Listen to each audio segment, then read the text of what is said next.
Hello, namaste everyone, and welcome to my YouTube channel.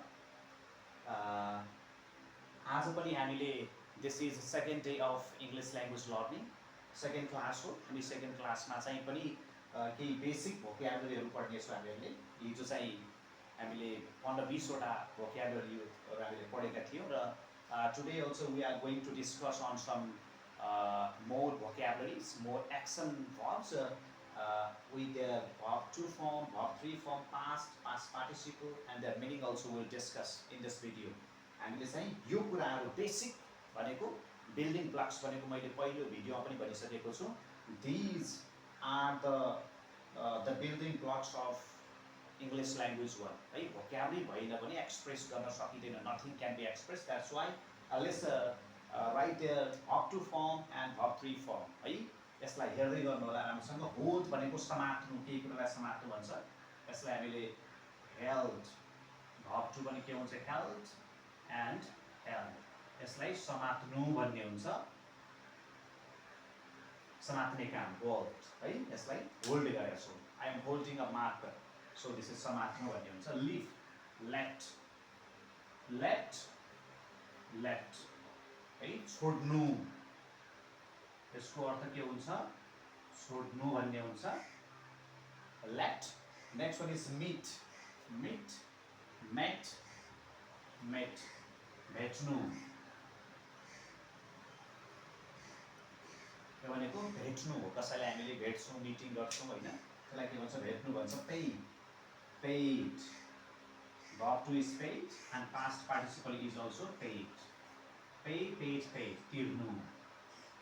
हामीले पैसा खाएपछि we have to pay our bill, right? We have to pay money after buying something. केही किनिसकेपछि हामीले pay गर्छौँ पैसा, right?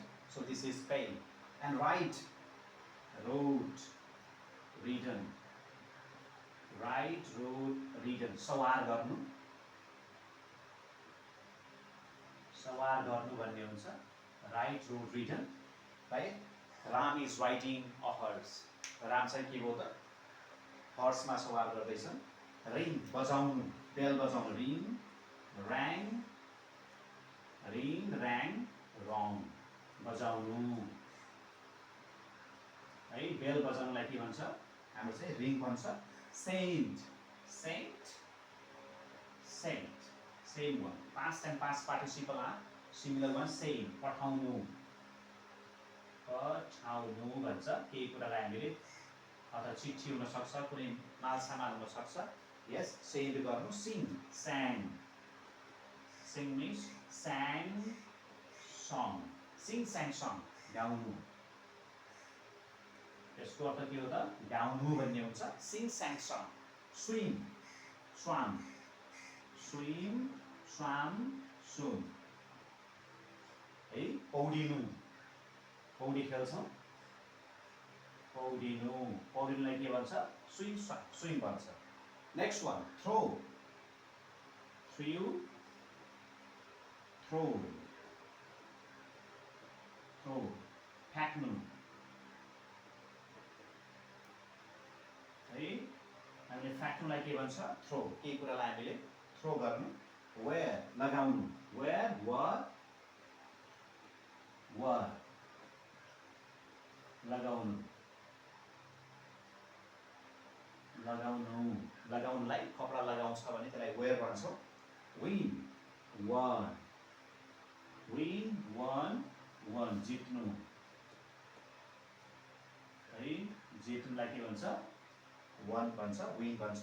Bite, B I T, bite, bit, bit, bitten, bitten टोक्नु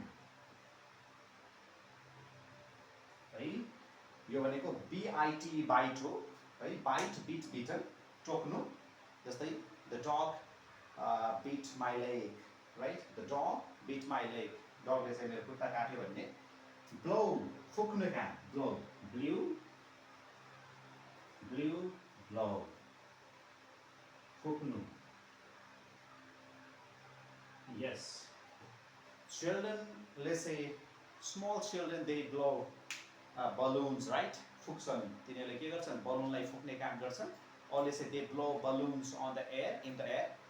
एयरमा चाहिँ के गर्छन् उनीहरूले उडाउने काम गर्छन्. So these are the necessary important vocabularies for your daily speaking, for your writing, so that keep learning these okay vocabularies one. है मेरो भिडियो मन पर्यो भने please don't forget to like, comment and subscribe my channel also. And if you are watching on TikTok ID, then please follow me. भन्दै म आज पनि let's depart okay from today's class.